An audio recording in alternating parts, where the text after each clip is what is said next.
Pagre-release ng NFA rice para sa food security emergency nagsimula na. Brigada Sheila Matibag, ibrigada mo! Brigada! Live report!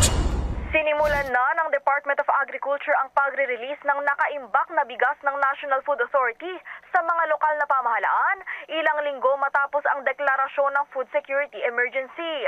Dahil nga rito ay napilitang buksan ang mga warehouse at ibenta ang mga stock sa gitna ng sumisirit na presyo ng bigas. Kasabay ng paglalabas ng naturang bigas, opisyal nang ibinigay ni Agriculture Secretary Francisco Chu Laurel Jr. ang supplies kay San Juan City Mayor Francisco Javier Zamora na siya namang nagsisilbing presidente ng Metro Manila Council. Ayon kay Laurel, simula pa lang ito. Umaasa umano sila na mas maraming local government units ang makikiisa sa hakbang na ito na siyang makatutulong hindi lamang sa mga Pilipinong consumer, kundi maging sa mga magsasaka. In the heart of changing lives, ito si Brigada Sheila Matibag ng 105.1 Brigada News FM Manila, The Music and News Authority. Ang bahaging ito ay hatid sa atin ng Maxan Mangosteen Santone Coffee. Max Healthy, Max Sarap.